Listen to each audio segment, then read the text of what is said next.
Good evening. The time is 5:30 and it's July 1st. We are ready to start our work session this evening, and we will be starting with our Chief of Staff, Mr. Brian McCain. Thank you, ma'am, and good evening. The city of Pueblo will be closed for business outside of emergency personnel on Thursday, July 4th, in observance of Independence Day. We do encourage you and everyone to enjoy the free Rollin' on the Riverwalk event with festivities beginning around 4 p.m. Local food, retail vendors, boat rides, pedal boats, and music, along with free fireworks at dusk to the public, for the public to enjoy. A reminder, the plastic recycling resumption details effective July 5th. Pueblo Recycle Works will accept clear #1 plastics, but will not accept the #1 clamshells and similar containers, colored #1 plastics, and other plastics such as #2 and #5.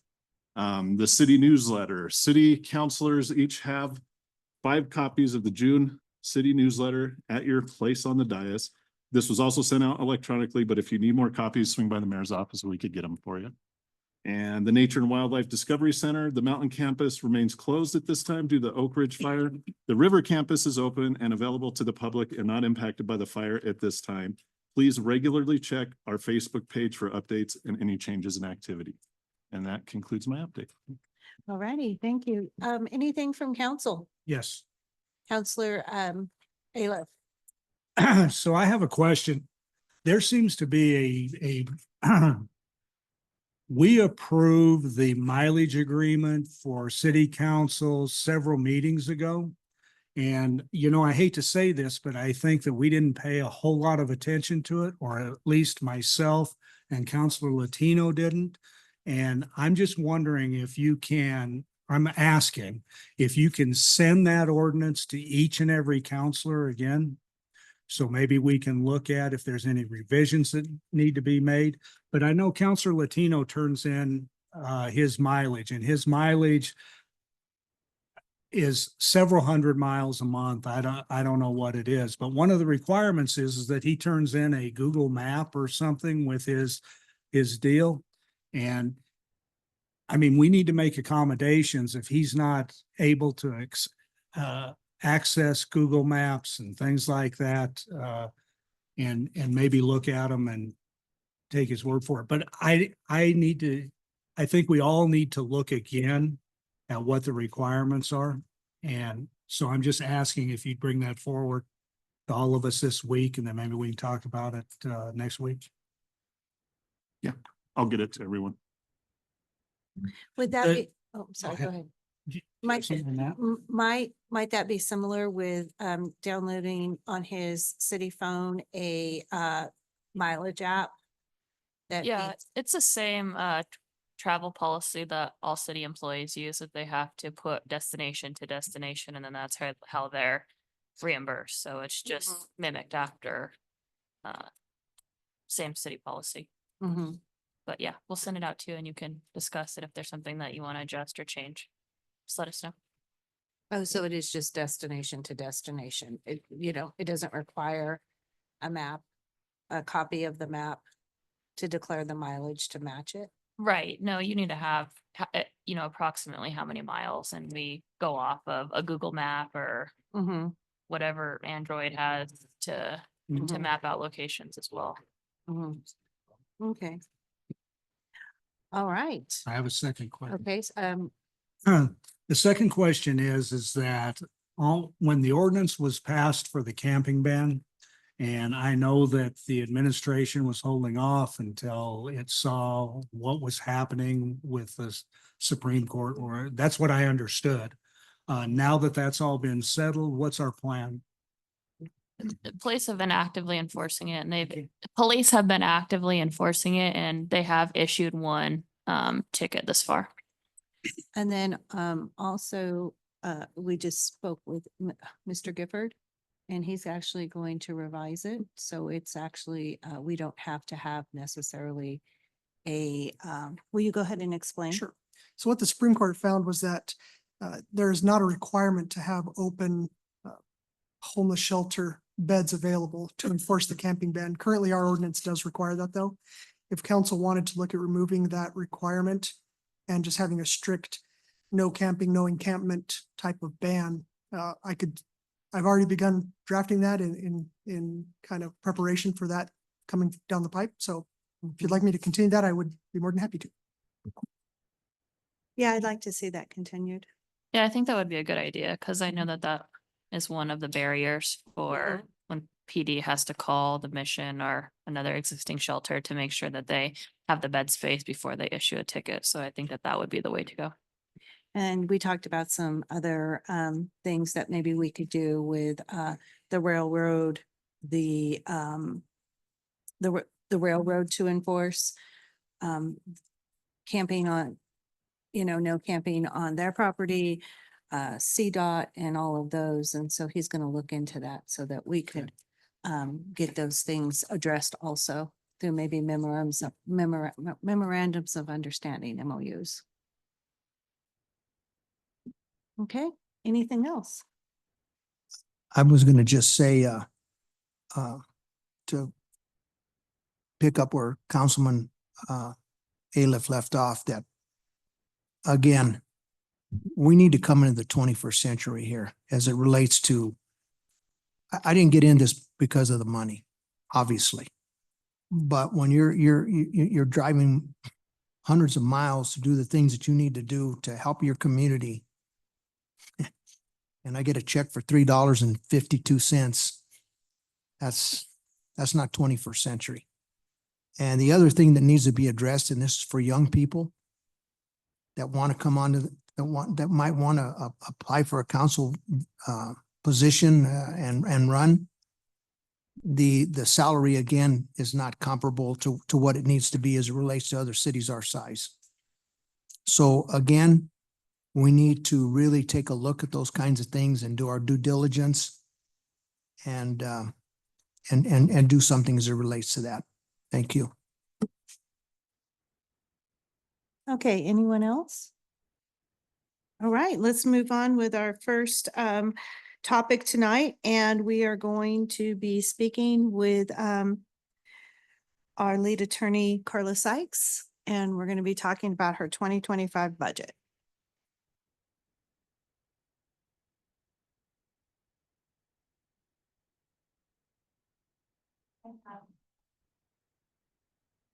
Good evening.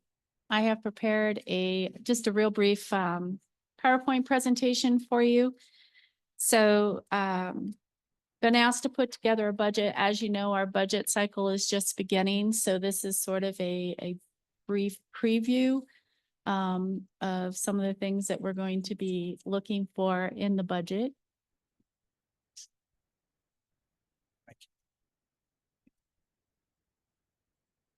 I don't have a screen. Is there any way that you can fix my screen? You have to shut the whole thing down?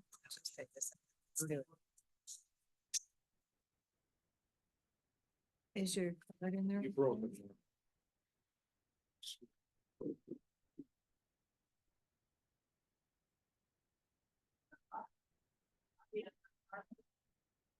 Yeah. That'll be fine.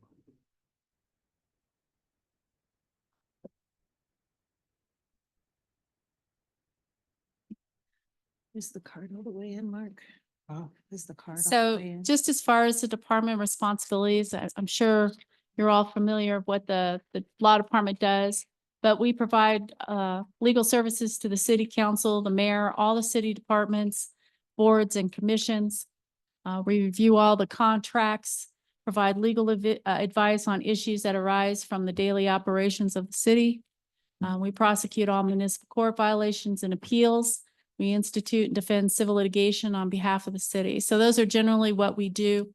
Pretty much all contracts come through the law department, and primarily most of my day is dealing with issues that arise on a daily basis that are sent to me from different departments and city leadership. This is our current budget for 2024. That's our total budget amount. You'll see that the primary portion of our budget is wages. We currently have 7 attorneys and 2 support staff. We have a legal assistant, and a legal assistant support person is our support staff. And we have attorneys ranging from attorney 2s up to deputy city attorneys and city, and of course myself, the city attorney. Our operating budget is currently at 164,200, which is a small part of the budget. These are new positions that ideally I would like to have within the law department.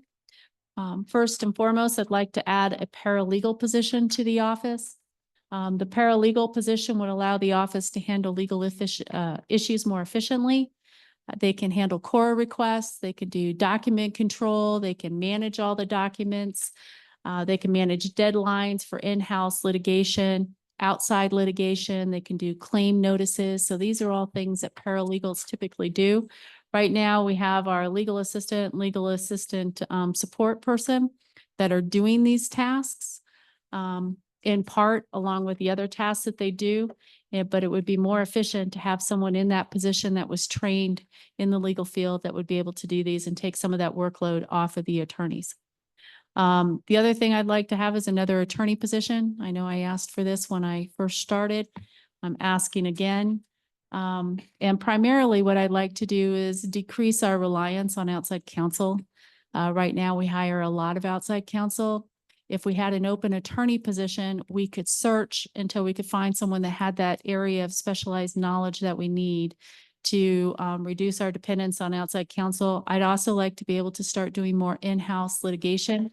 I talked to you before about trying to do some collections in-house, collecting for our different departments.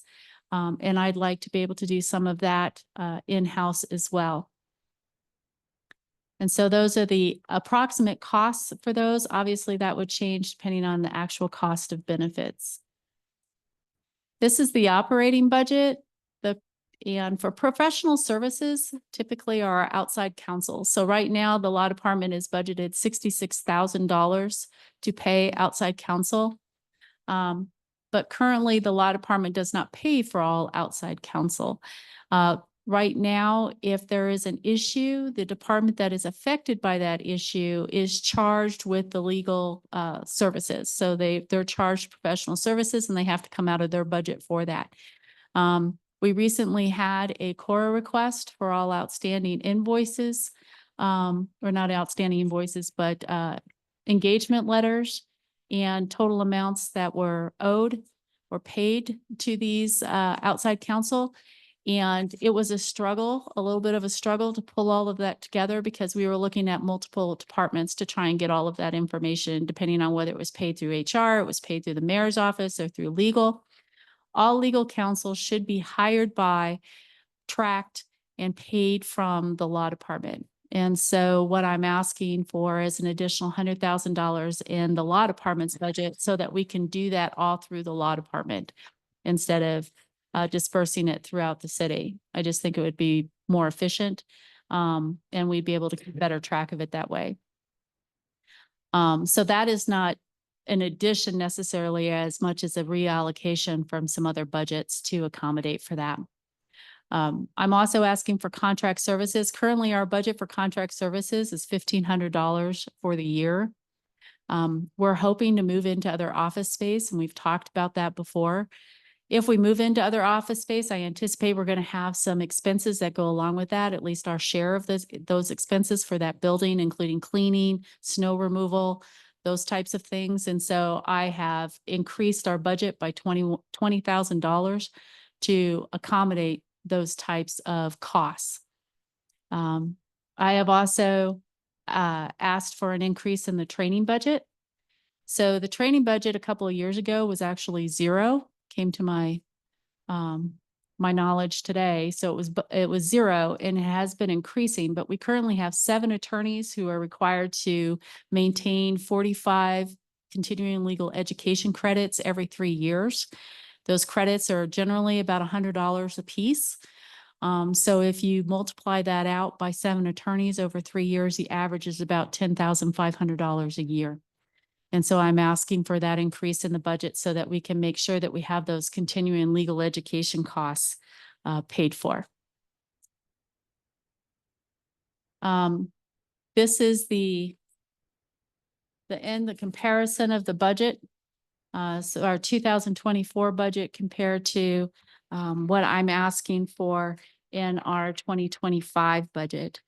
And our budget already, as I explained to the mayor, is pretty lean. There's not a whole lot of extra room in there. We don't do a whole lot of transferring money from one account to another. We operate really lean. And so I'm asking for the increase of budget so that we can make sure that we get all of those things taken care of that we need to. And so that concludes my presentation. I'm happy to answer any questions you may have. Questions? Counselor Flores? You know, we enter into so many contracts. It's kind of mind boggling when you stop to think of just in a normal course of events, even just going through each meeting and all of these contractual arrangements that we have. And years ago, I made a presentation that I thought we needed an internal auditor that looked at everything, not just the contracts that come through you, but contracts through Petco or contracts through Urban Renewal, all of that. But how does your department conclude that all the contractual obligations that people promise to do get done? Like in the case of our contracts, when we incentivize a business, they agree to a certain amount of jobs, and then we factor in our factors, and that's how they get the incentive from us. So who oversees all of that kind of stuff to make sure that they're meeting their promises they've made to us? Typically, that would be done by the department. And so we conclude the contracts, we send them out for the departments to sign. And a lot of times we don't even get final completed contracts back in the law department. They're either housed with purchasing or finance or the city clerk. I do think it's a good idea to have one place where all contracts are kept. I believe that's the city clerk's office. She's the official custodian of the records, that would be kept in the city clerk's office. That is a huge job. So it would keep one person busy full time to monitor all those contracts. So I don't think they have the staff in the city clerk's office to do it currently, or in purchasing or wherever else that might be housed.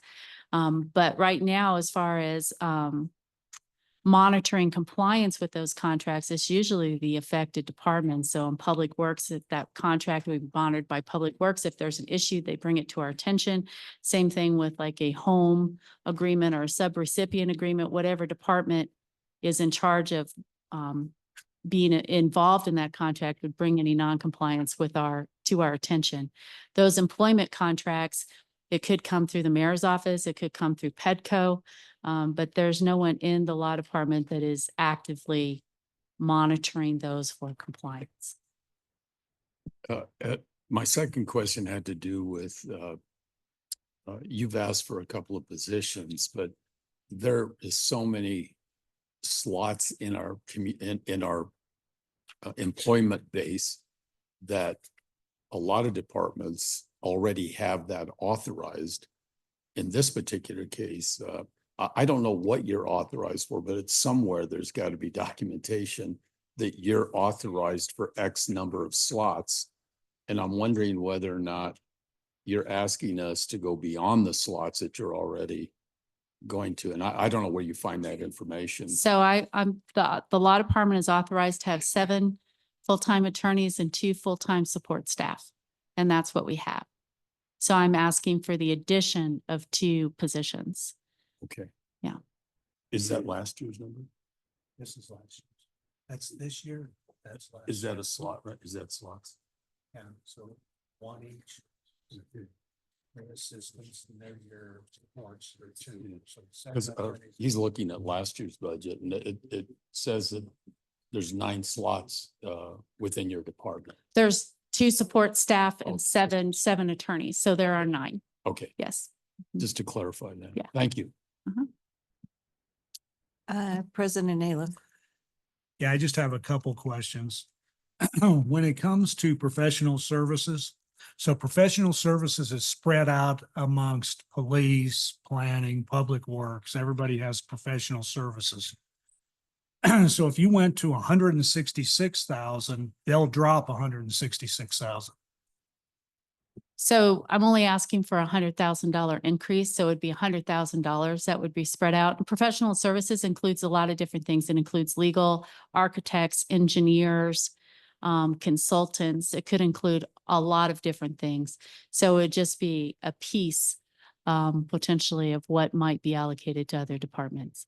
So it's like a new, it's like a new thing because professional services and outside counsel was never charged to the law department until 2023. Then there was $30,000 that was allocated in 2023 and then 60,000 in 2020 or 66,000 in 2024. So it's like a new thing. I don't think it's a new thing, President Aliff. I think what Carla's stating, for example, in the mayor's office budget, there's professional services for over $100,000 that before this council and I came, if the mayor's office was seeking legal counsel, the invoice would come to the mayor's office and it would be paid from the mayor's office. Now, since the city attorney does all the legal counsel for everybody in the city, we need to take money from my professional services or PD's professional services, anywhere else that would normally have outside legal counsel, and just move it to the law department, since they are the ones that sign and do the contracts for professional services. So it's not in addition to, it's just putting the money where it needs to be put instead of professional services in the mayor's office. Okay, that's great. That's a good answer. So when we get the 2025 budget, we'll see a reduction in professional services across the board. Yeah, so I mean, right now, I had checked on Friday to see what was in my budget still, and there was $128,000 in professional services. But Carla is now signing and paying all the bills for all the legal counsel for, the energy attorney, Mark Davidson, that we have. Before it would come out of my budget. And now, so we'll just move money from professional services from other departments and put it in the law department, since they do all the contracts for outside counsel. Yeah. So it's not necessarily going to be asking for an addition to, it's going to be moving money around from other professional services. Mine is one, for example. Right. And then in contract services, doesn't the city handle that? Don't they handle cleaning and snow removal and Well, things like that? You're not gonna hire Joe Blow to come shovel your sidewalk, right? so typically I'm only going on my experience at municipal court. So at municipal court, we did our cleaning for the entire building. We did it through RFP and we got a cleaning service that came in on bid. And then we split the cost between 3 departments, municipal court, IT, and the police department. So for instance, if we move into another building with a couple of other departments, the city would bid out the cleaning for that particular building, and then that cost would be split between those departments. So what I went off of is what we typically paid at municipal court. That's how I estimated the cost at $20,000. And in municipal court, we didn't pay for the snow removal or ice removal. But if we move off site to a different location, I'm thinking we may have to pay for that. I'm not sure. I was just trying to estimate it. Okay, thank you. I'm good. Okay. Counselor Gomez? Yeah, and it's nothing against you, Carla, but maybe it's me. I just believe we should be belt tightening, and $250,000 is a big ask. And I'm just so concerned with the safety issues in this community. That's our major responsibility. I don't see the money going that way. And I understand that you're trying to help your department. I got it. But, I'm even thinking about a 5% decrease from every department. And there's 23 of them, I believe, and bringing it back so these guys can do what they have to do. I just don't think this is the time to keep on asking for this money. And we're so far in the reserves right now. And maybe it's because I don't understand the reserve process. But if we're getting close to what, 13.5, 14 million into our reserves, is that correct? Yeah. Yes, 13.5. Yes, plus we've added to it. So we're closer to about 16 million, aren't we? So I'm just curious, at what point do we see we're kind of rolling the dice here? Because if something does catastrophic happen, and again, I'm just guessing, I don't know. I'm just trying to figure this out. Will we have enough? Is that deep into that dive into the reserves? Should we be careful what we're doing with money right now? Because I'm concerned that every dollar we take, we're not being able to do our job of creating safety and security for our citizens. I understand you got to fight for your department. I got it. But I just don't think that's the way to go. Sorry. Anyone else? Oh, what I would have liked to have seen, I see you have a budget here of 1748,079. And maybe my calculator is off, but I'm coming into 1.8 something. And so what I would have liked to seen, on your wish list, we know that that's probably coming, that we need to move. We need to find a larger space. It would have been nice to have a more of a breakdown of what that was going to be, that cost to this budget, because outside of you getting, say if you're getting a new office, we need to know where that money's coming from. I see that you increased did you increase the monthly expenses from 20,000 to 21,500? They were $1,500 a month is the current contract services. I increased it to 21,500. So I increased it by $20,000. That's just contract services. Okay, so an additional 2,000.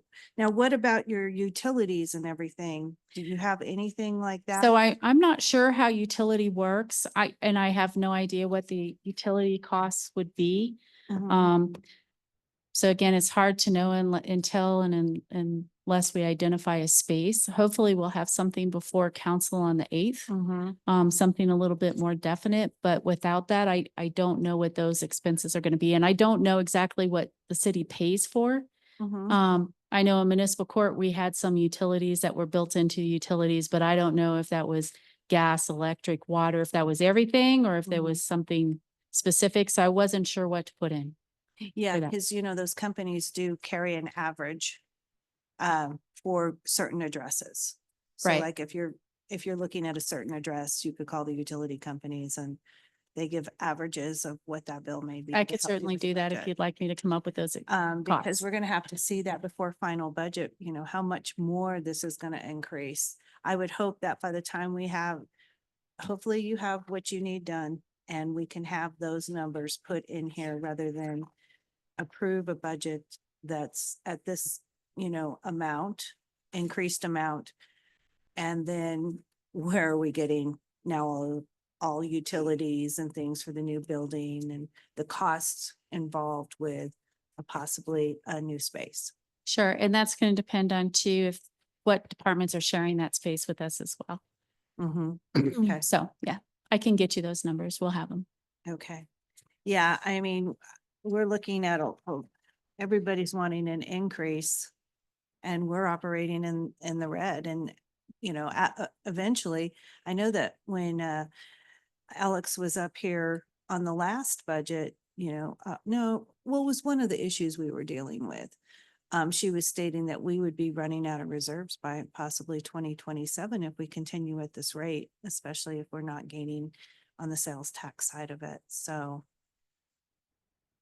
we want to prevent from having to do some excessive cuts as far as layoffs in the future if we're not generating the revenue that we need to be. Understand. Okay, all right, thanks. Thank you, Carla. Oh, Yeah. I'm sorry. I noticed that you didn't mention your increase to operating supplies. Is there certain things that you left out of the increase? Because that's like a So $27,000 figure that I'm not getting in your math. So I did not include them in my PowerPoint. I did include them in that for an additional, again, that was $5,000. I wasn't sure what the cost of the new space would be. So I put another $5,000 in the operating expenses, but I did not include it in the PowerPoint. Yeah, because I was gonna say, because that doesn't add up with what the total budget would be. So it seems like your total budget would actually end up being higher than 1.75. Mhm. So is it off by 5,000? So I'm. No, it's No, it's. 27,000 would be Oh. the estimate Mhm. that I'm, Okay. one thing. Well, that then I'm not just- sure what I did with my numbers. Okay. Yeah, But I'll I'm have to go looking at back and take a 1843 on my quick, Okay. so, which is another 100,000. All right. I apologize for that. Then I'll Mhm. have to double check my numbers. Yeah, I think that in the future, Mayor, if we can have these things totaled up rather than individually so that we see it as a total and we're not sitting there having to do math on them. So that I think it's just fair for everyone involved. Yeah, so some departments will have PowerPoints for you, but this is the generic questionnaire that they're all asked to fill out for you. President Aliff and I went over the questions and topics that they wanted the council to be addressed. So Mhm. we will, if you'd like, a total budget Yeah. dollar amount. Yeah, that way we see a Increase. total, because right now there's a discrepancy in math and I'm like doing it on the fly. He's doing it on the fly Yeah. and, she may have meant something differently. And And- I think what I did is I didn't add in the new positions potentially. Okay, Is when I was doing my PowerPoint presentation is I may have left those out, but I'll get you the correct number. all right. Thank you. Anything? Is anyone else? Yeah. Oh, Dennis, I'm sorry. Yeah, let's get back to the potential of us purchasing a building for the law department. Are we saying that this budget will now reflect the cost of that new building as far as utilities and all the services that that building does? I don't think we do that with other departments, do we?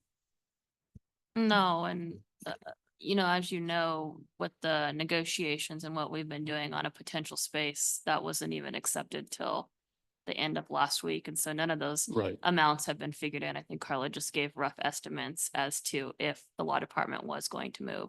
Because otherwise, this whole building splits utilities, security, snow removal costs. And so those numbers aren't going to be accurate if, Because I don't look at it as, I don't look at that building as a law department building that's independent. It's a city building. right. And it's the city's responsibility to maintain all the buildings and real property that we have. So, Each building is billed individually though for utilities, Mhm. security if they have it. it was. And then those costs are usually allocated to the departments that share that building. Yeah. And So that's it- where you see those contract services. So Right. Yeah. Right. And that's usually where it's captured is under contract services. Right.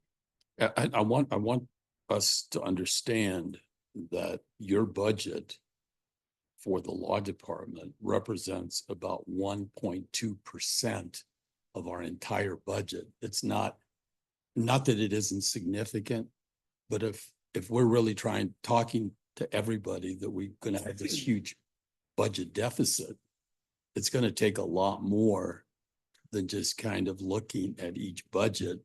We're gonna have to look at maybe laying people off. I want us to have an honest discussion up here and nickel and diming the departments, especially the ones that we really need. And understanding that you only represent a little bit more than 1% of our budget, that there's gonna have to be some major changes.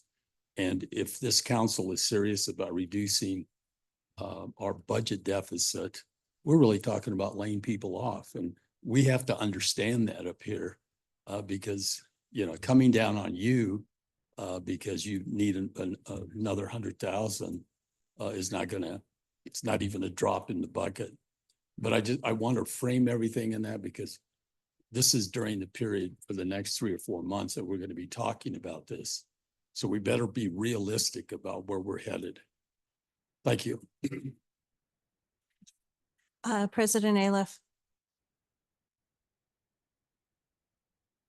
I understand the 1.2% and everything, and that makes a lot of sense because it's not a huge part of the overall budget. But for 6 months, or going on 6 months, any conversations that we've had, whether it be with the administration or city council, is that there seems to be this desire to reduce our expenses and to make sure that we're able to function as a government without a huge deficit. So that's the goal, right? The goal is to make that happen. I think where this disconnect comes in is there's not really a strategic plan or anything in place. And I don't know if the message gets out to everybody within the city that when you add $1 million to your budget, that adds $1 million to the budget. It's not reducing any of the expenses. And whether it's 1.2% or whether it's 5% or whatever, doesn't matter. But if you're just looking at specifically dollars, if you're off $13 million, you need to find $13 million somewhere. I don't think anybody here is saying that you can't have more attorneys or what you're asking for is uncalled for or anything else like that. But I think as we get further down the road that, and when we finally see the numbers from the finance department on where we're going to be in 2025 with all the asks from the departments, you know, I think Dennis or Counselor Flores is right that there may be hard decisions that have to be made, maybe not, who knows? There's less hard decisions to be made if we work very hard to reduce our debt, not our debt, but our expenses. If we work to tighten our belt and things like that, then you don't have to have those difficult conversations. That's all. I'd like to add to Councilor Gomez's comments about the police force and public safety. And I understand that that is a primary concern of this council. But know that the law department is there protecting those officers too legally every time there's an issue that comes up. And we need to have people in the law department that are prepared and ready to do that and have the ability to do that on a timely basis, not only officers, but other departments of the city. And we protect everybody's interests. And so without that good legal foundation to provide for that, all these employees that are out there are doing good work. And some of that stuff is not going to, they're going to be at risk because we're not going to be able to provide the legal services that they need. So I just want you to consider that almost every contract that is in the city goes through the legal department. I would venture to say every contract goes through us, and we have to make sure that the city is protected. And we need to be able to spend the time and the resources to do that so that it's done well. And that's really what I'm asking for, is for more staff so that we can make sure that the city is protected to the fullest extent and the best ability. Counselor Gomez. I'm not disputing the value of what you guys do. Don't get me wrong. But again, how many officers were down right now for full staff? 46. 46. Now, just being a simpleton that I am, $80,000 per officer benefits and all that, somewhere in that range, am I right? 10 positions is 800 grand, 800 grand times 2. That meets that budget request that they're asking for. When I want to get at it, if we're going to increase the safety portion of this, how are we doing it if we're not tightening our belts up and giving you the money you need to do it? Counselor Gomez, as far as those positions are done, those have already been Allocated. budgeted and allocated, Okay. and we have the 2B public safety tax that the voters voted 75% 2 years ago, and 24 of our officers are actually paid out of that additional funding. So I don't think it's a problem with funding police officers. It's just a problem with recruiting and retaining police officers. But that funding, you know, sits aside always. And a lot of the times we use that salary saving money to get other things done, you know, within the department. When PD comes to speak to you guys in a couple weeks, that's one department that's really going to have to be looked at, because since I've been elected, their operating budget has never been adjusted to what it needs to be, because they've always had salary savings on the back burner to transfer to do operating, to transfer to replace equipment and do whatever they need to do. But hopefully we're going to be able to fill those 46 positions And we won't have salary savings. So when the police department comes, that's going to be an ask to the council because their operating budget has never been what it should be because they've been balancing that budget with salary savings over the last several years. So it's not that we don't have the money to recruit and retain officers. That money is set aside. Those slots are open. We can't adjust those positions unless the council takes them away altogether. But giving one department money over another department, that's not what the ask is tonight or for any of these budgets. That money will always be set aside. How competitive are we with other salaries in reference to recruitment? I think starting off, when I was on council, last year we did taking the step 1 and step 2 out of a starting officer's pay, and we were actually paying more than what we were paying in what they pay in Colorado Springs. That gap is now closing. On July 15th, you're going to have an executive session because we're right in the middle of the police department negotiations, and they'll come talk to you a little bit about what we need to do to bridge that gap and the competitiveness of other departments around the Front Range. Just one more question. Are the new hires, are we getting more recruits as far as you know right now? Is that pace picking up? Yeah, we have 17 right now in the academy. It's the most we've And that had would in be- years. And that, they don't all make it, correct? Some of them have already been weeded out, so we're hoping that these 17 get Okay. through. All right, thank you. Okay, anyone else? Thank you, Carla.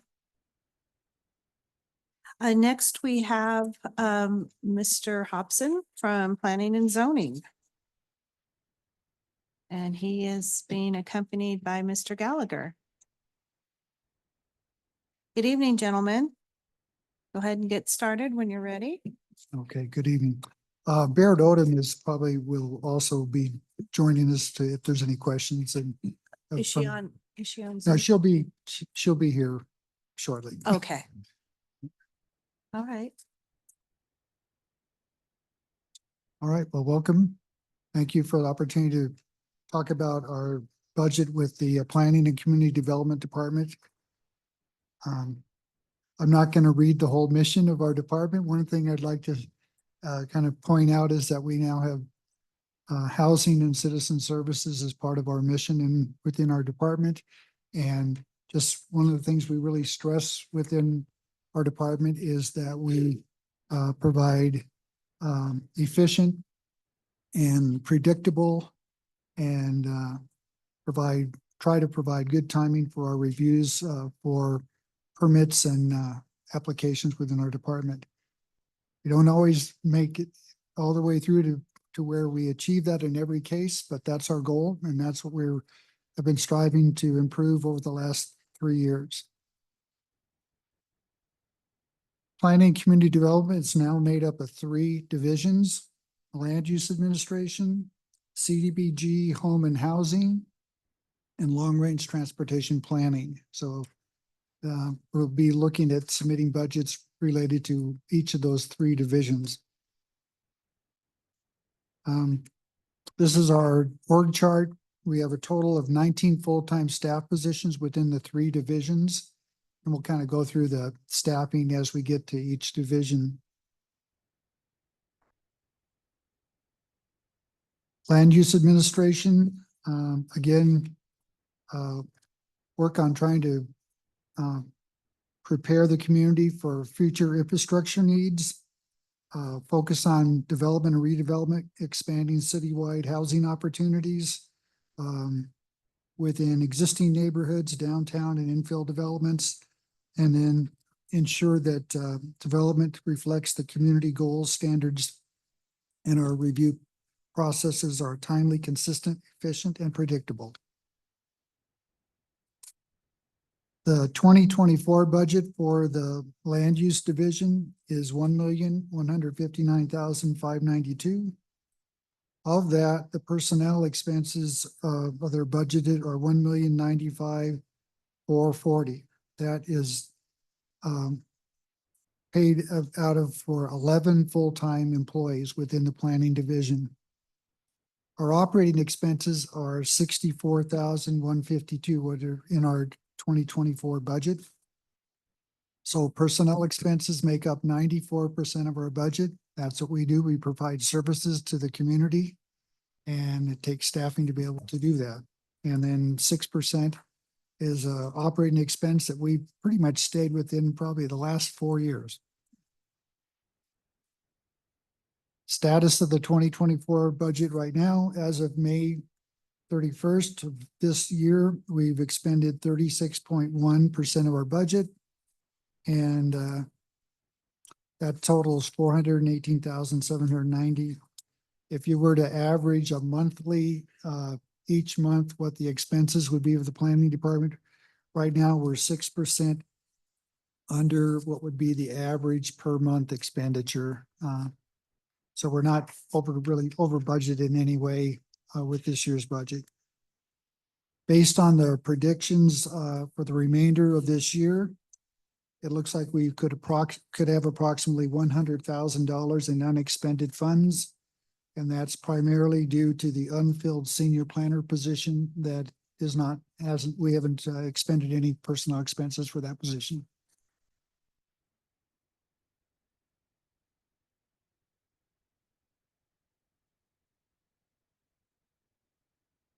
Under staffing for 2025, we are not anticipating making any requests for any additional positions.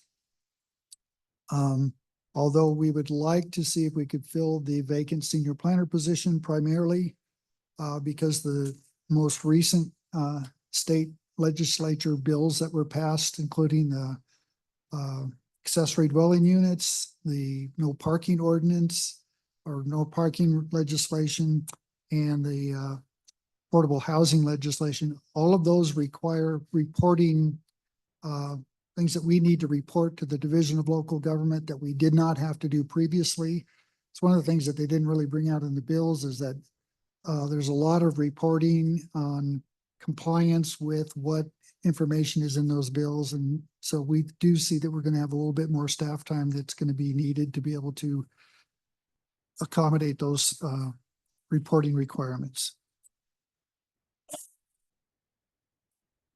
Under the CIP project request, we will have no requests for 2025. And the reason for that is that we are in the process of developing the Unified Development Code for the City of Pueblo. This is our land use and subdivision standard code, started in January 2024. And the new code is scheduled to be adopted probably July of 2025. All the funding for this project is already secured through a DOLA grant and through ARPA funds. And just a note to Unified Development Code will modernize land use, zoning, and subdivision codes, streamline development while continuing to protect health, safety, and general welfare of the city.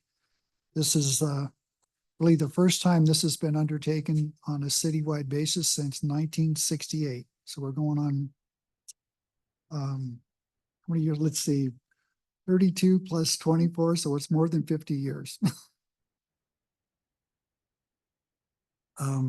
Significant needs of the department, and you're going to hear this from each one of our divisions, is that we currently have split office facilities. If there is any way possible for us to be merged within one office setting, we think that that will make our department much more efficient. We're not necessarily saying go out and buy a new building. We're just, that's been on our list for the last couple of years, and possibly that might be able to happen in the next year or two. So we keep that on the list. But having one office setting for housing, for planning and transportation planning, we think that would make our operation much more efficient, and we'd have better coordination between the three divisions. And then this is not necessarily something that we are going to put out a certain specific number, dollar amount, but having a policy and with the potential at some point of having funding for public infrastructure for a program that incentivizes housing development within the city that benefits multiple developments. And we've done that with the ARPA funding the last couple of years. There's been sanitary sewer extensions and some roadway projects that we've received primarily grant funds on. Those are improvements that aren't just benefiting one particular developer or development within the city. The goal is to have a program in place that could be implemented, and it could even be a program that we go out to the citizens and see if they're willing to expend additional funds to be able to have critical infrastructure improvements completed. But that's the way we're going to be able to potentially increase the amount of both commercial and residential development in the city. The biggest cost, the biggest obstacle from the city standpoint is how to pay for the cost of the infrastructure expansion for development within the city.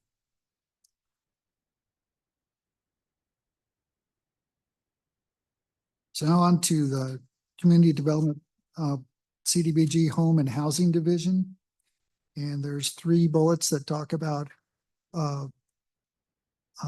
the main roles of the housing division. I don't necessarily go through every one of those. And then there's 3 other bullets on the next slide that talk about the different roles and programs that are offered through the housing division. The budget for this division in 2024 is $589,281.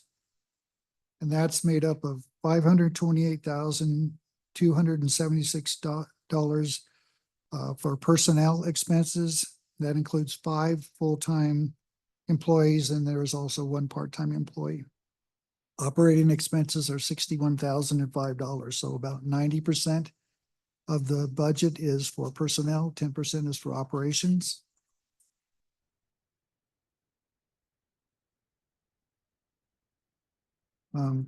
As of May 31st, we have expenditures of $7,306. And I want to kind of correct that because there are actually 2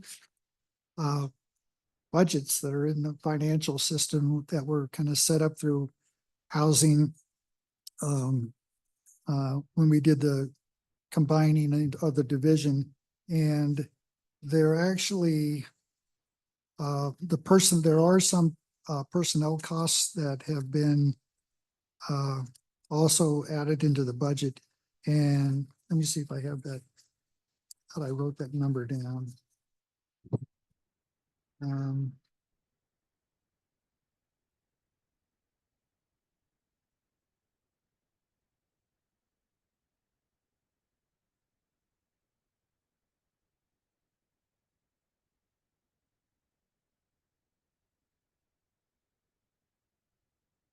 Okay, so when in the Divert project account, there's been $180,375 spent for, and that's personnel. And then in the primarily the operating budget, there was $7,306. And when you add those together, you're at about 31% of the budget expended through the end of May of this year. And that's actually 10% below what if you were to take a monthly average. And because so much of the expenses, 90% of those are personnel, you can kind of track those month by month. Those stay pretty stable. So you're about 10% under where you should be at this time.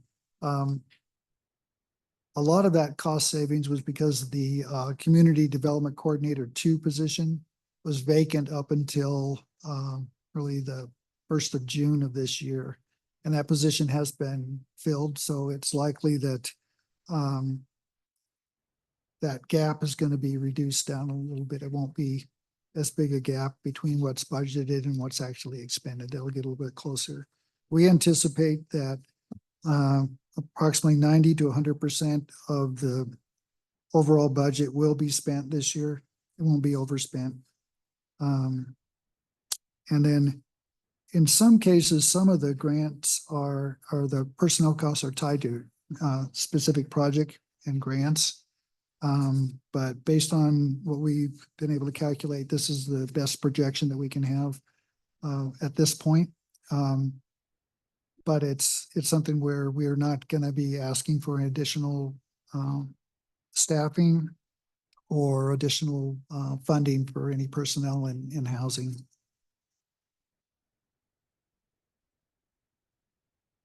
Let's see. Got behind in my slides, sorry. So no additional. Let's see.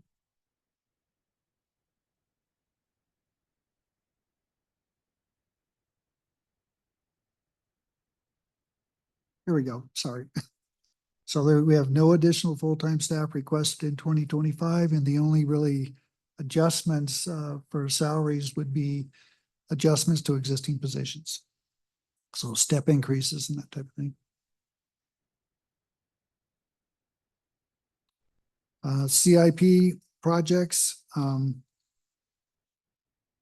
We typically have an emergency rehab program, $50,000. That normally covers costs for two major rehabs of emergency rehabs for properties and for this is on private property for people that can't afford major rehabs. In addition, the CSAC Public Service Study is completed. This is analysis of what are the most critical services that could be provided through CSAC.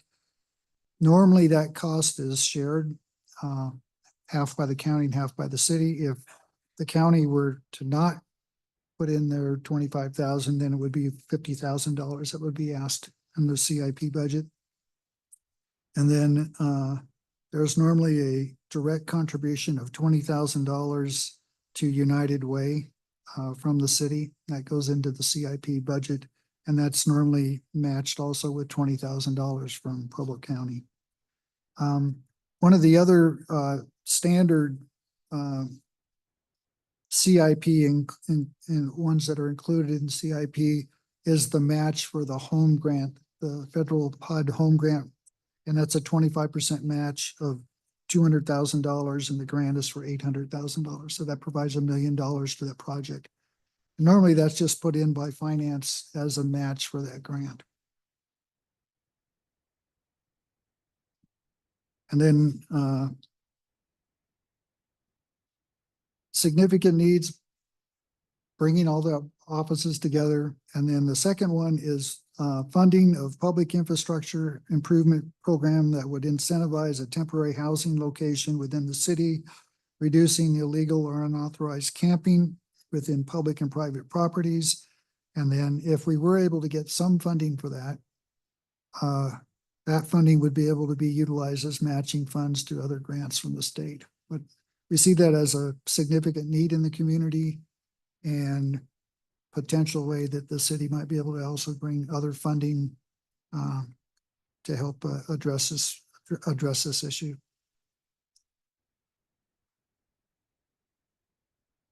On to long-range transportation planning. And this is a division that we have a sub-delegation agreement through the Pueblo Area Council of Governments to provide long-range transportation services.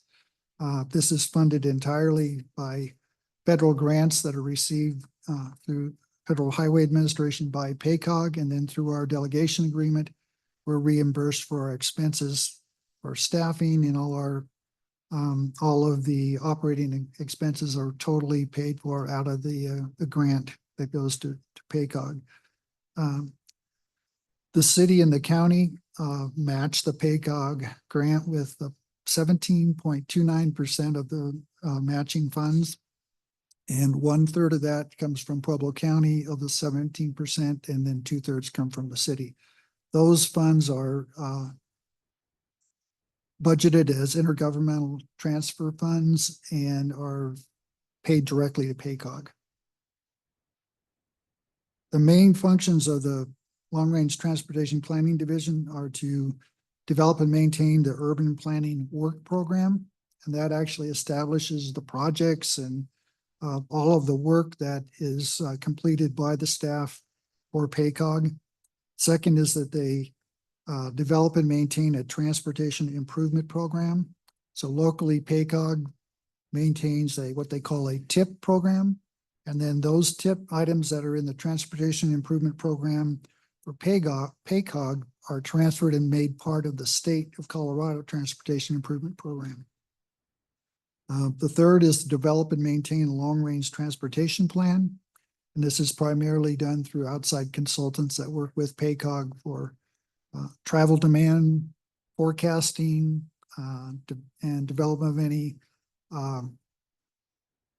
everything really that goes into the long-range transportation plan. The last couple of years, the main focus has been on greenhouse gas emissions and how each of the different 5 MPOs in the state are going to deal with reduction of emissions and carbon. Even though we are we don't exceed air pollution, but we still have to do greenhouse gas planning into the future for Pueblo. And then also they have a public involvement process to go through all of the different plans and programs to get public comment. And they have a set standard adopted format for being able to go through public policy on that. So the budget for 2024 is 1 million. I don't know. I didn't put that on there exactly right. It's let me pull these pages.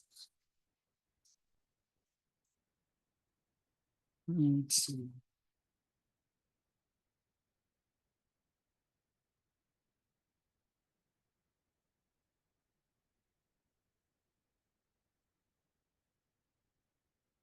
Thought I had this absolutely perfectly organized in there. Okay, here we go.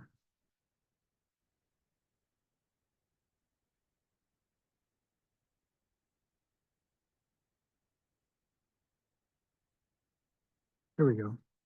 So the budget is 1,344,980. And of that, the operating supplies, let me go to the wages. Wages are 296,741. That accounts for 3 full-time employees. And then the operating expenses are $40,190.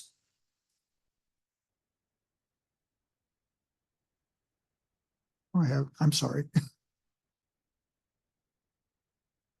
So of that, the professional service piece of that is 1,008,049. And so that's really where the bulk of the funding for of money is paid out, is in contracts for doing the long-range transportation plan, travel demand modeling, greenhouse gas, all of that is all under professional services.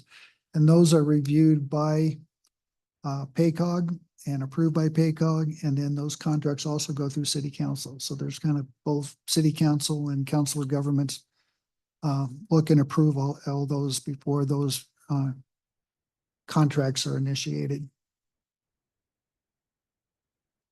Status of the budget is that 186,561 has been spent.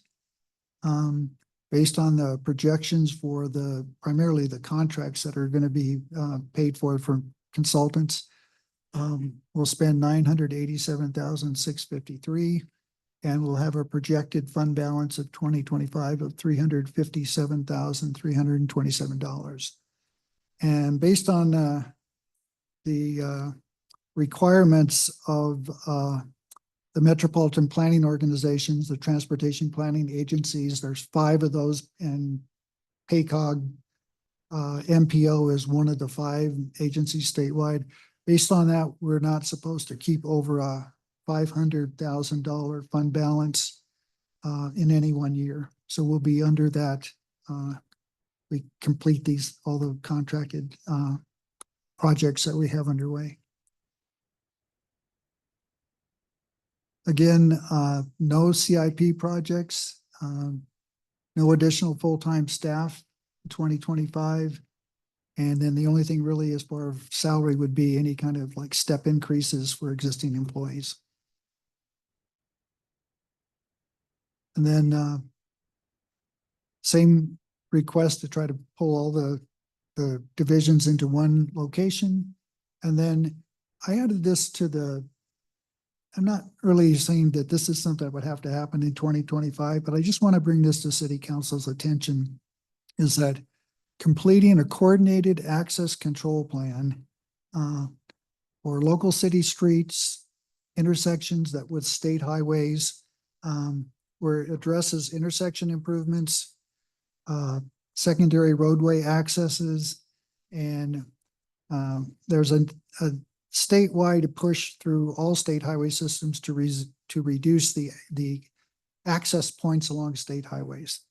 And I would have to say that probably for the commercial developments that have been under review during the last 2 years, it's not the only slowdown, but probably the most significant slowdown in getting these projects approved for building permit has been the accesses to state highways.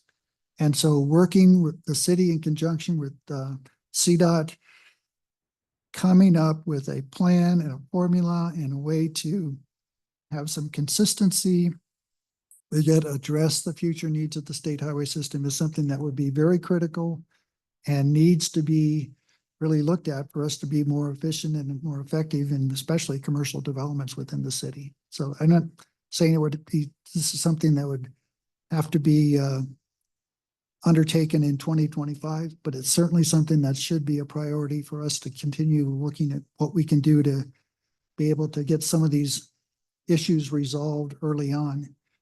I think an example that we do hear from CDOT is that a lot of cases, they look at improvements to intersections of state highways on a project by project basis. So if there is one project and that project takes the traffic classification or the essentially takes them beyond to the point where improvements are needed at these intersections, that one project ends up having to bear the brunt of those costs for those improvements. In a lot of cases, it kills commercial projects in Pueblo. And so we need to be working with CDOT to be able to look down the road and not necessarily have individual projects, but look at as improvements or as projects are approved within a corridor. Let's say the Pueblo Boulevard, South Pueblo Boulevard corridor is the one that's we really look at most frequently, that we're seeing this, that those costs can be divvied out and that the different commercial developers can share the costs, but not necessarily have one or two of those developers have to bear the brunt of the improvements to the state highway system. And for the most part, they're the accesses, the turn movements on and off of the highway.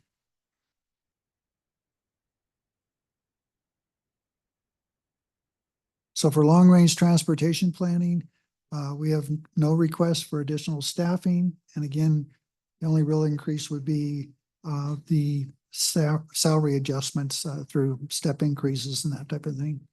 And then since this is a program that is subdelegated through PACOG, we really don't put any CIP projects through the city budget for the long-range transportation planning. Those all are involved in the work program that's approved by PACOG, and then the individual contracts are approved by both PACOG board and the city council.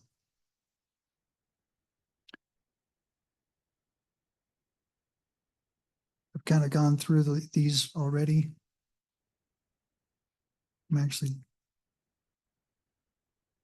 That concludes our report for the 3 divisions, and we'd be happy to answer any questions.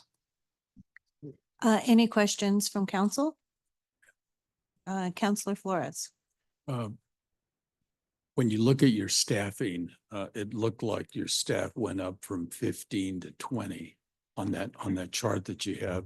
But that's, I just wanted to confirm, that's really a result of the merging of the CDBG and Home and Housing Division. That's which correct. Always was a separate, we used to look at that separately before. Yeah, So I when you just- combine the three divisions into one department, there's been no There's increase been in- no increase in staff, but it looks funny because it looks like you're asking for 5 additional people when in fact you merged the other two That's areas correct. together. And those were always analyzed separately in Right. past years. Yes.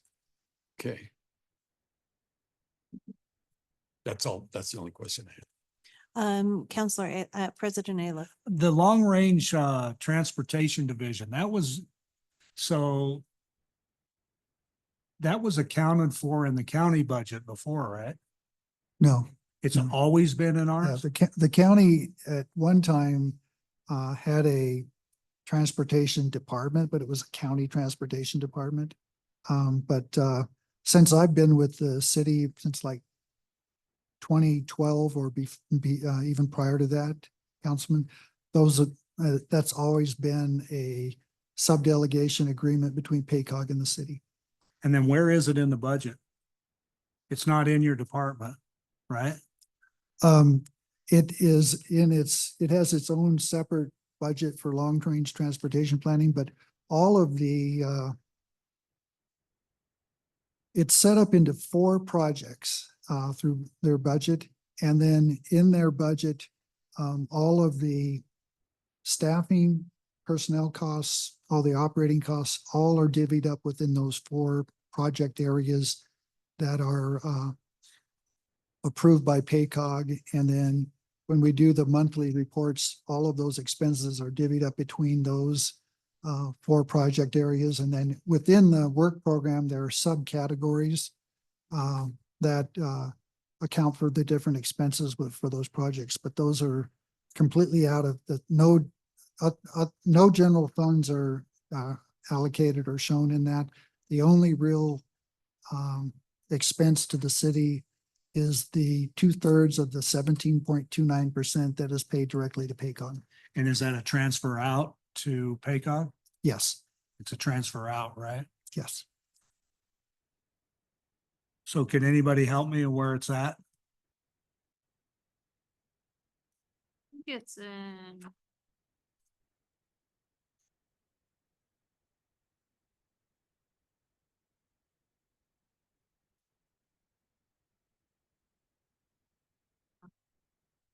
I think the dollar amount is right at $40,000. It's like 60 overall, somewhere around 60 or just over $60,000. And I'm just Well- trying to understand how it's accounted for in the budget. It's not in your budget. no, I think, and I could be wrong, but I think it's in the intergovernmental That's transfers. what I'm looking at right now. That's what I remember, Councilman. Alex is looking it up, so. We'll find it. Show you I what mean, it's not a page. big deal. I just want to understand it. Okay.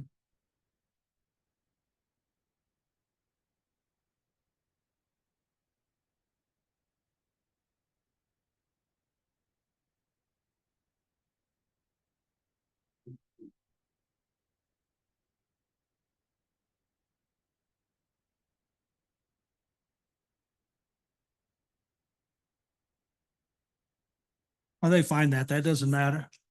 D70? Thank you. I just want to make a comment on planning and the planning department. Now, over the years, whenever we've done the budget process, you know, I just want to give kudos out to you, Mr. Hobson, because it seems like every time we go through this budget process, your department out of all departments, every other department can get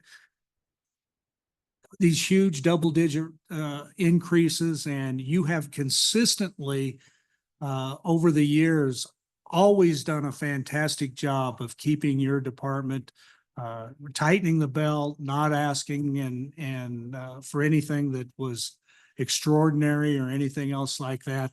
And I don't think that goes noticed a lot, you know, but I notice it, and I think that you do a fantastic job in your budget process, and you should be commended for that, because you've really been cognizant of the fact that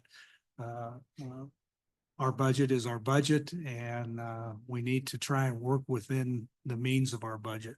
So I just wanted to give you a Pat on the back Well, there. we're working on trying, and not that housing was out of line at all, it's just that I'm getting a better understanding of the housing budget. But having this be the first year with housing, I'm not as familiar as I am with over the years with planning. Fantastic.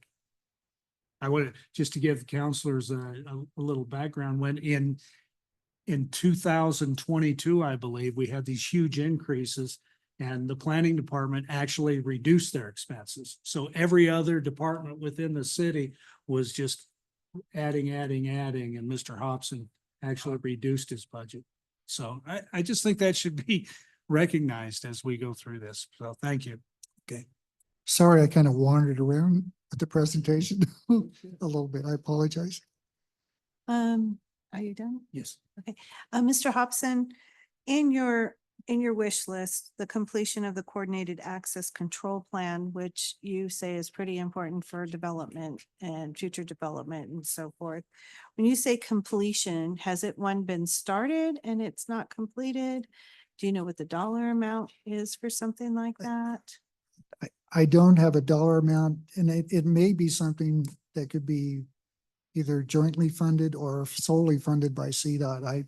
We have monthly meetings with CDOT access staff, and this is something that we've discussed and feel like it's a priority to bring to the attention of council. What I can do is have continued discussions with CDOT to see how this might be able to be financially feasible and what it may take. Mhm. But I just feel like it's something that needs to be put on the radar. That's great. We're always looking for something, because things with developers and stuff, they always say that we're not moving fast enough, that we don't have the right stuff to move fast enough. It takes too long to develop here. And if this is something that expedites it, it'd be interesting to know what the cost of, and if there's grant funding for it. Sometimes on some of these things, you never know, it might be out there, but We I- can look at that, and that yeah. there may be a possibility with Mhm. the different types of transportation funding. Yeah, so pursue that. I would like to say pursue it, and obviously that's not giving you the go-ahead other than to look Right. into it, I'd like to see that happen. Anyone else? Mr. I would just like to Councilman. echo the both things Mark said in regards to, I couldn't even find it online, trying to find where the budget was for that, because it wasn't under your departments. As well as kudos to you guys for not asking for more funding. Obviously, we're already over budget, so that's good to not see people asking for more. But you did mention that you wanted to try to consolidate all your departments into one location. How many different locations are you guys in currently? Two, Two? transportation planning in the land use division are in one building that we share with Public Works. And then housing staff is in a building shared by the county. Brian, you could probably talk a little bit about your arrangement of where you're at with your current offices. All right. The county is kind enough to let us stay there. They charge us almost nothing. And we have no lease. They could tell us to go at any moment. Any relocation is gonna cost more than where we're at if they so decide that we should leave. So it would be nice to have a plan if, in fact, they asked us to leave. But we pay our utilities and such through grant funds, and if we increase our expenses, then we reduce our impact in the community. So we need to find a prudent solution. We have not been asked to leave, and we have a good relationship with the county, and we help each other solve citizens' problems whenever we can. All right, well, thank you, gentlemen. Anyone else? Okay. That's all for this evening with planning and zoning. And so next we have Mr. Gifford, and he's going to talk to us about Bob's Rules of Order to use in our council meetings. And so we will listen to see if that's something we may want to adopt. Madam Chair, members of council, Madam Mayor, thank you for the opportunity to present to council tonight. We're going to be talking about something that is probably the only thing less exciting than budgeting, and that's parliamentary procedure. So it recently kind of came to my attention that oftentimes the business of council seems to be stymied by rules of procedure and what we can and can't do. And in looking at where we're currently at, we, according to Rule 30 and Appendix A of our legislative policies and procedures, follow Robert's Rules of Order. For those who may or may not know, Robert's Rules has been around for hundreds of years, possibly. If I were to have printed out Robert's Rules in a manner similar to Bob's Rules of Orders, it would have been 1,100 pages long, whereas this one's about 200. What I would like to propose for City Council is to consider the adoption of Bob's Rules for Colorado local governments as the go-to rules of procedure. When choosing a rule of order for council, this isn't something that will mandate council's actions all the time. The only time we turn to rules of procedure is when there is an absence of a rule in our charter or in our code. We then turn to our rules of parliamentary procedure and allows us to determine how to move forward. So some of the things we look for in rules of procedure, as you can read up here, flexibility, easily understandable, does it fit, and is it accepted and followed consistently? Like I said, currently we operate under Robert's Rules of Order, the 12th edition. If you're lucky enough to have one of these books, it makes for great reading. And because Robert's Rules is so clear and concise, you have a multitude of books which try to help you better understand Robert's Rules. And the fact that there are, I just took about 2 or 3 minutes on Amazon and found all of these books that explain Robert's Rules. It makes you realize that Robert's Rules probably isn't that easily to understand or, in fact, to follow. Robert's Rules, for example, if you were to follow Robert's Rules consistently and accurately, Robert's Rules contains 803 pages of substantive information with over 96 different types of motions. Robert's Rules best works for bodies such as the General Assembly or the US Senate, large institutions where you have to maintain certain order and discipline in order to get business completed. But what it does not allow for is being able to quickly reference and decide how best to proceed. Also, Robert's Rules strictly conflicts with Colorado law, with open meetings law, with quasi-judicial hearings, just to name a few. So what I would like to propose, and I'm going to keep it short. I'm just going to give you a couple examples of things that I've noticed in my short time here that are caused by Robert's Rules, but could be solved with Bob's Rules. For example, Rule 1.4, if you were to just look in Bob's Rules, Rule 1.4, that's what it states. It's very small, and it states that a member shall disclose a conflict of interest and recuse themselves from participation and voting when required by local law. Currently, our charter mandates that any councilman present must vote. Unfortunately, with Robert's Rules, there is no process to recuse yourself. The only thing you can do is abstain. And abstain, an abstention, as defined by Black's Law Dictionary, is the withholding of a vote, which is the exact thing that you cannot do. So we're in this situation where whenever there's a conflict of interest, that item has to go on last. We dismiss the person from the meeting, they leave the building, they go home, do whatever, and we're left with the rest of the council. If this was a controversial matter, putting it at the end, I don't know if that necessarily is the best for transparency with the public. But just to give you an example, what we just saw here, Bob's Rule, that's the entire rule. That entire paragraph is Robert's Rule to basically say no, you shouldn't vote. However, no member can be compelled to refrain from voting in such circumstances. So again, it's convoluted, it's arcane, and it doesn't really help us achieve the business of the city. 1.5, this one just happened, I believe, last week or at a previous meeting. A motion is not required for the body to initiate discussion. That's the entire rule. So with council, oftentimes we will have a topic, somebody will come and ask a question or present. And in order to have any sort of discussion, council is then forced to make a motion. I move to accept this and that and the other. Whether you want to or not, whether you even think it's a good idea, you have to make that motion so you can have discussion. Bob's Rules of Order takes care of this. That's Robert's rules for the exact same thing. Basically, you, long story short, you can't do that without a motion.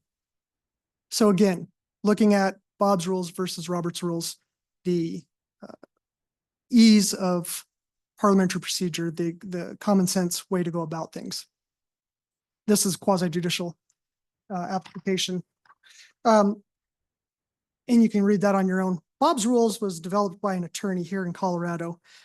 These rules are promoted by CML. CML often does training at their state conference. There's plenty of information out there on Bob's Rules of Orders, Bob's Rule of Order on the internet.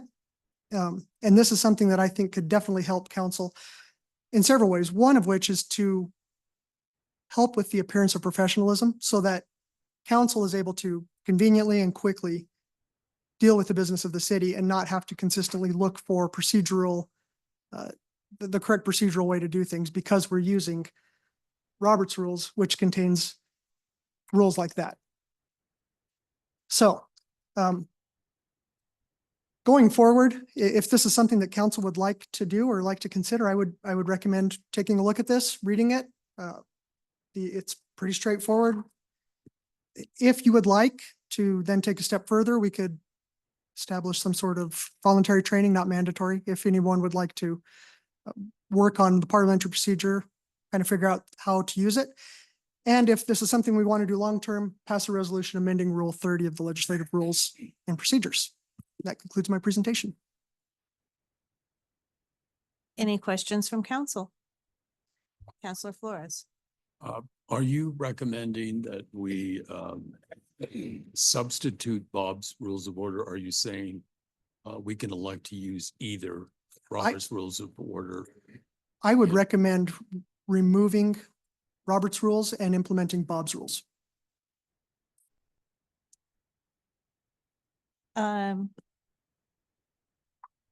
Is anything more? Dennis? Just one other comment. Assuming that we had a topic that was very controversial and we're allowed, what you're saying is that we're going to allow whatever we want to discuss before we have a motion to approve.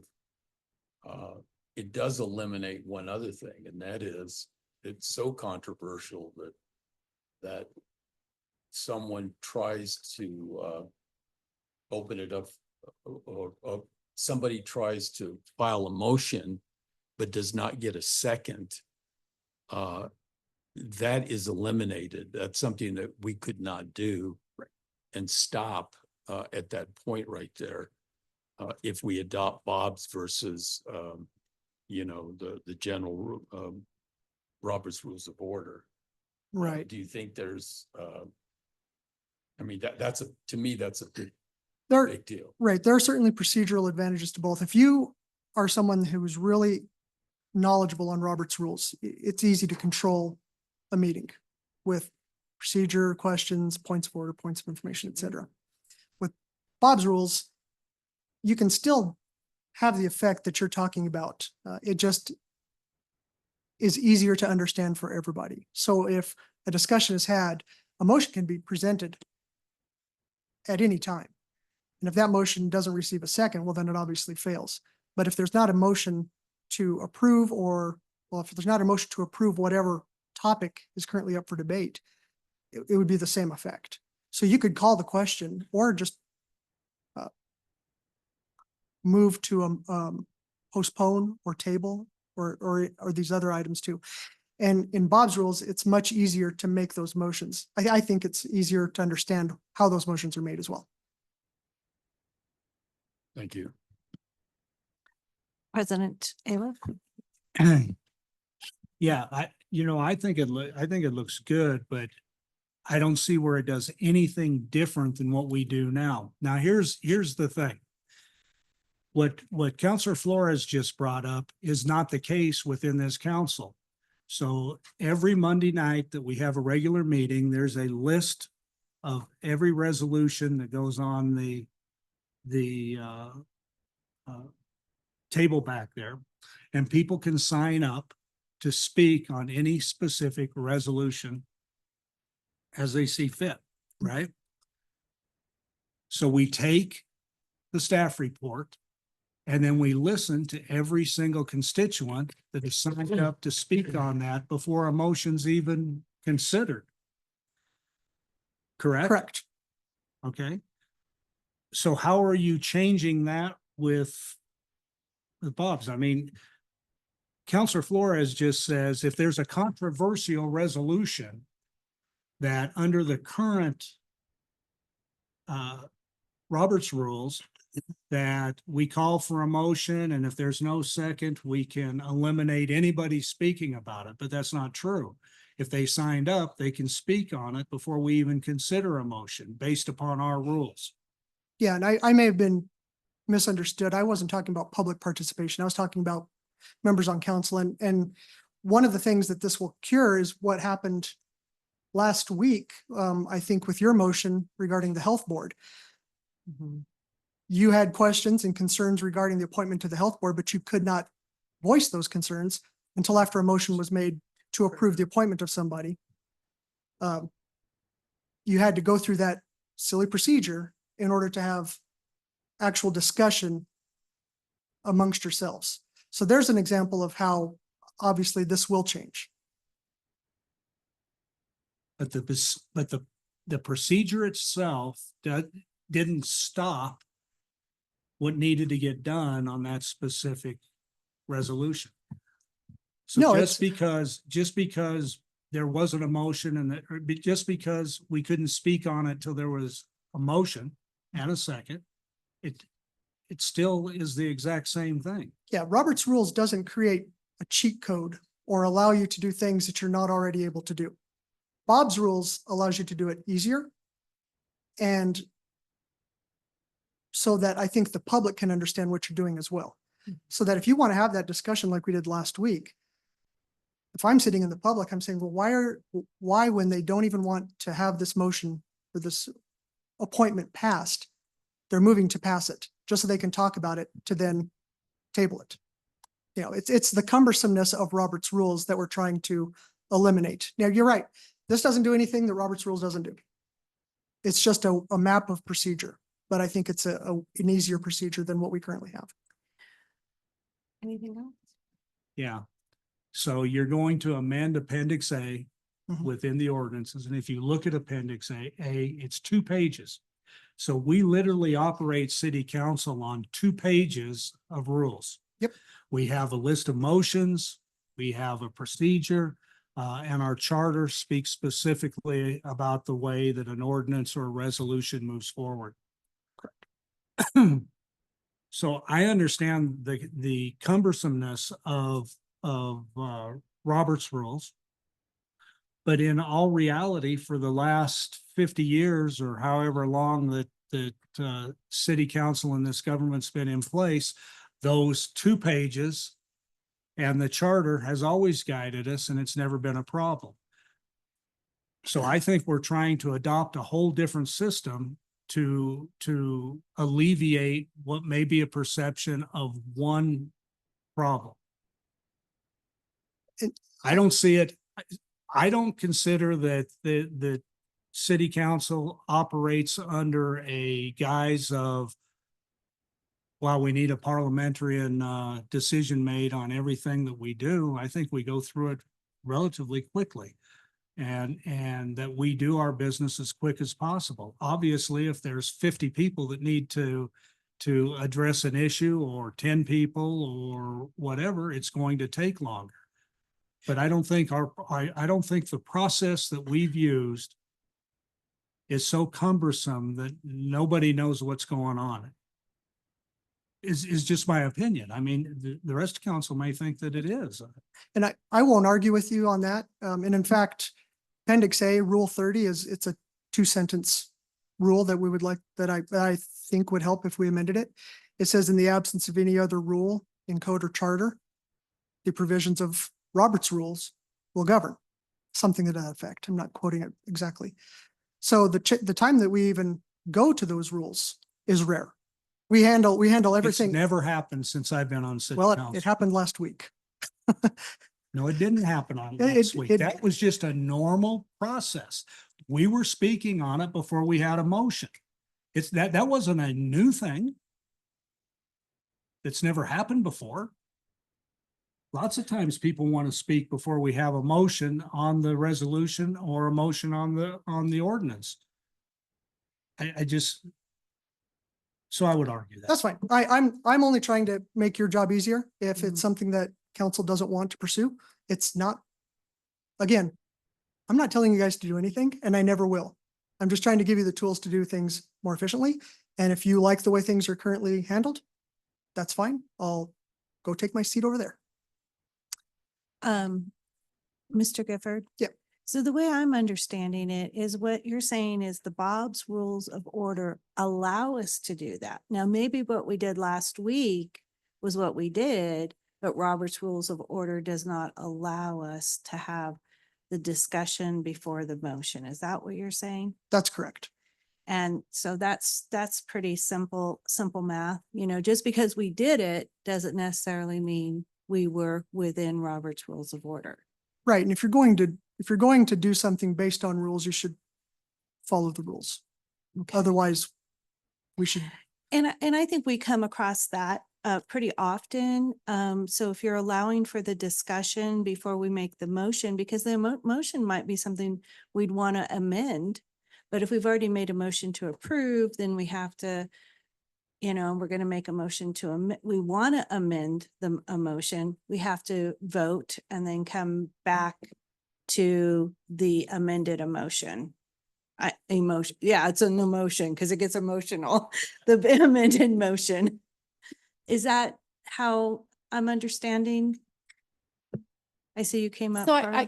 I just wanted to clarify something because a lot of times when I hear discussion on council, it seems like the motion would be a lot clearer if you guys could have discussion before you made the motion. Mhm. And then you wouldn't have to amend the motion on the fly. And so that's part of what Bob's rules will allow you to do, is to have that discussion before you frame the motion so that hopefully you can better frame it so it doesn't lead to those amendments. So that's the first thing that I would just point out. And again, this is just a tool for you guys to use. We think it's a more streamlined, a better tool, but it's whatever you guys are comfortable with. But we also have discussions with the city clerk's office. So you guys understand that what you guys do on a regular basis, you do on a regular basis, the way you make your motions, the way you present. There's a lot of discussion that happens between us and the city clerk's office about what's the proper point of order, what we should do in this instance. So we're looking at Robert's Rules of Order, probably a lot more often than you guys are, because we want to make sure that if something comes up during the meeting, the city clerk or the attorney's office know how to direct you and navigate you through those processes. And that happened during the selection process. Unfortunately, I wasn't here for the selection process for Councilor Hernandez or for Councilor Boston. But during those processes, there was procedural rules that we had to follow. And a lot of that came out of Robert's Rules of Order. And we spent quite some time back in the offices making sure that we could help you navigate those rules. So that's what we're putting forward. So it probably won't change how you guys operate on a daily basis, but hopefully it'll allow us to give you clearer guidance when we're doing it, and it won't be so convoluted. So that's one of the reasons we're proposing it. Yes, I noticed, and this is from CML. Yes. Yeah, I noticed that they talked about a lot of that when I went to the seminar, updating, moving to Bob's Rules of Order, a lot of things that really kind of update procedure at the dais. So, Yeah, and that isn't to say that if you want to continue doing it your way, you couldn't under Bob's rules. You just don't have to. So it gives you more flexibility, and that's what we're trying to build into. the process. I think the discussion beforehand helps move the motion forward, so that those answers get, given, the questions get answered. When this email came out last week, I was thinking to myself, oh, wow, we just went over this and at CML, and how, especially at the municipality level, they're updating and adopting different procedures just to move the meetings forward more efficiently. Okay, I'm gonna defer to him. He's been waiting. okay, Counselor Boston? I was just gonna say, it kind of seems to get rid of some of the nuanced stuff, like Mark was referring to. We don't have to have a motion passed before we can have our discussion after the entire public comes up, gives their side, staff report gives their side. Then it comes to us, we get to have a discussion before there's a motion. So it kind of just gives us more like knowledge before we have to vote on something. Like Dennis was saying, maybe there's not a second on a hot topic. So then we don't even get to have discussion after all these people came up and spoke. So I don't know, it just kind of seems like a easier process in a sense that lets everybody kind of get their ideas out before we have to vote on something. So to clarify, you're liking the Bob's? It seems Okay. like an updated, simpler idea, like, they're taking the name Robert, making it Bob. If we're Mhm. taking the same name, making it shorter, more simple in a sense. I kind of see that this is probably doing the same thing, if I'm understanding it correctly. All right, Counselor Gomez? I just been glancing through it and the language seems a lot easier. It's a nice reference if you ask me. I like it a lot. Plus I can read it. It's big. Mhm. So I think it's a good reference. President Aliff? Thank you. Oh, Counselor ahead. Flores? Okay, thank you. I have not read the first portion of this, but it does talk about the efficiency of it, the flexibility, how it's integrated with bylaws, all this kind of stuff. So before we make any decisions, I think all of us should go back and read this in more detail to see if it works for us. But the guy that wrote this is really, I think he's still the city attorney for the city of Centennial. I got to meet him last year at the CML, and that's when his book was in print at the time. And but there's another opportunity for all of us, and that is you can get on the Centennial website and actually see all of this thing done in action, because it's all taped just like ours are. So you can get on the City of Centennial website and see the video on how this thing is used. And I did that, but it was last year sometime, and I should go back, but I thought it was a lot more efficient. Their meetings were a lot more efficient. But I'm going to read this in more detail to see if it really makes sense for us. I had another question, and it had to do with recusal. And that is, and this went back to when I was on the school board. There was actually and the reason I bring it up is that we're going to be missing Sarah for a while here. And I was told that if, let's say that I recuse myself because I think I have a conflict of interest, that if you know you have a conflict before the meeting, that if you filed a letter with the Secretary of State indicating, outlining what your recusal is all about and why you feel you have a conflict, and as long as you get it to the Secretary of State, that in the event of a tie vote, that person could still vote. Yep. And no one's been able to ever clarify that for me, and I don't know if that's true anymore or That not. is correct. It is correct. And where you see that most often is my experience is in representing special district boards, in that you will have a board of developers who are voting on contractual matters that directly affect their finances. So they file this letter with the Secretary of State a certain amount of time before the meeting. And in the event that there's a lack of quorum or a tie, they're allowed to vote on something, even though they have a true pecuniary conflict of interest. So there is that. If we're missing Counselor Martinez, we have a couple people who may be conflicted out. Now we're down to 3 or 4. It allows us to still maintain that quorum or to vote and break ties. Whether that person feels they should do that, that is up to them. Okay, and That's it. Thank you. President Aliff? Yeah, I just want to say one more thing about this. The reason that a motion is made on anything that comes forward, because if it does not have any support, why should we discuss it? Why should there be a discussion if there's no support for the resolution or the ordinance that comes forward? And this in particularly happened to me several years ago. I brought forth a resolution. The president of city council asked for a motion to approve. I approved it and there was no second. He killed it. And there was 100 people here to speak on it that had to leave. So it goes both ways and it makes sense in several different ways. But if there's no support for it on city council, why would you want to spend an hour and a half discussing it? This is supposed to make it quicker, make things easier and so on and so forth. But we're going to be going to every resolution and we're going to have an hour and a half worth of conversation before we even have a motion. Then somebody makes a motion and there's no second and we spend an hour and a half and the community's been sitting here, and I'm exaggerating. I'm sure it wouldn't go an hour and a half. But I mean, it goes both ways. And I just want you to remember that when anytime you change the procedures, the legislative way that we've been doing it, there's going to be areas that come up that you're going to be very mad that it happened that way. The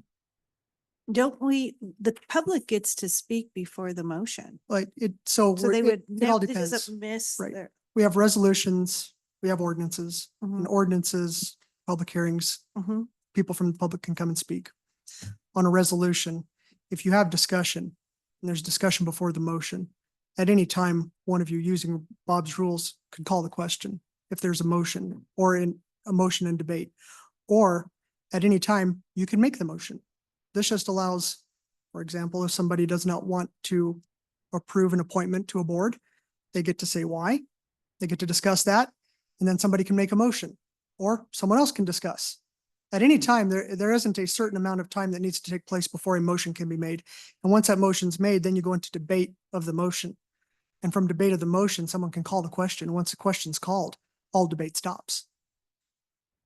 So it's a process. And if you, whether you want to or not, it could make things easier. And yeah, it's different. It could make things worse. In the past, this is a recent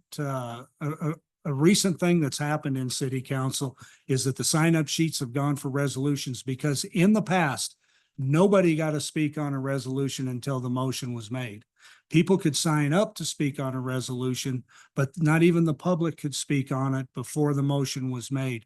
We allow people to speak on resolutions before a motion's made. And I don't know if that's even legal Well, under our, under the rules. sure. So the code, the charter controls, Appendix A controls. When there's an absence of any rule of order, that's when you go to Bob's.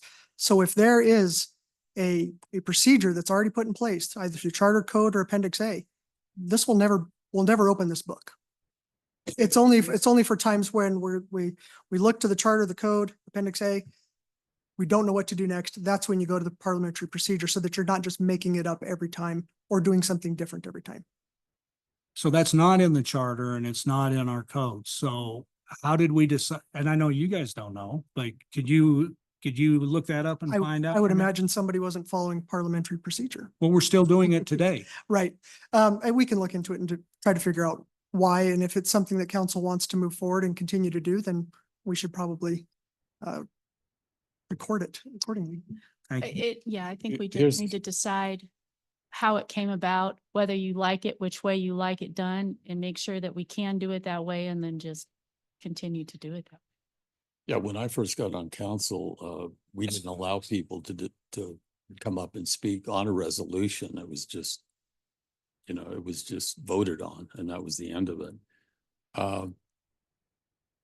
There are times that in order to carry on the discussion of that particular ordinance, that someone will vote, to approve the motion just to open up the discussion, and that person may vote against it. But it seems like that's the only path you have. And someone will second, even though they may vote against the ordinance because they want to have this open discussion about it. Otherwise, I mean, that forces you to go down that road, whether you like it or not, under Robert's Rules of Order. So what I would suggest is just all we're doing is introducing Yeah. them to you tonight. So take a chance, read them over, see what you think. We can always have another work session if you like, so that we can talk about them once you've had a chance to read them before we ever bring them forward. So just take a look at them, let us know what you think and what you'd like to either have it back on a work session, or if you'd like to move forward without a work session, just give us some direction, next week or when you want to, and so we know what you like to do. Okay, one last question so that we understand, because I hear a bunch of different things, questions, and I'm wondering where everybody's head is at. So Robert's Rules of Order would still stay in place and still be the way council goes about business. But if we adopt Bob's Rules of Order, it will help us in those situations where we're stuck. No, It's going to So replace it's it. going to replace. It'll Okay, replace. just wanted It to will make sure. replace it. So you'll still continue to operate under Robert's rules Mhm. until and unless you decide to go forward with Bob's rules, and then Bob's rules will replace that. Okay, But remember, it's only a backup. So it's only when there is an absence of a rule under our charter, our code, or your rules that we Okay. ever go to Bob's. so those stay in place. first Yes, and so foremost. all that's This- gonna okay, remain the I same. got it The now. only thing is our backup rules are gonna change from Roberts to Bob's. Okay. Yeah. All right. Mr. Gomez. I look at the Colorado Municipal League is on the bottom stamp here. Mhm. It says Colorado local governments. This seems to be like a playbook. It's easy to read for us.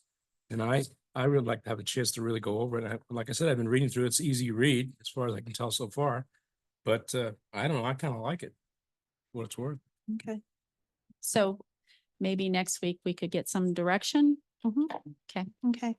thank you. Yeah, I don't know how many other counselors, we can open it up. And so I thought in our email to even look at it. So I just thought, well, let's just talk about it and see what happens. Yeah. Okay. All right. Thank you. Joe. Oh, I just Joe. want to thank Harley for his work. I really do. I appreciate that, Harley. What you've done to put this together for us, to simplify things for us to operate. Thank you. thank you. All right. Well, thank you. And we are, any other questions from council before we leave the dais tonight? Okay, great. It's 7:23 PM and we are adjourning the meeting.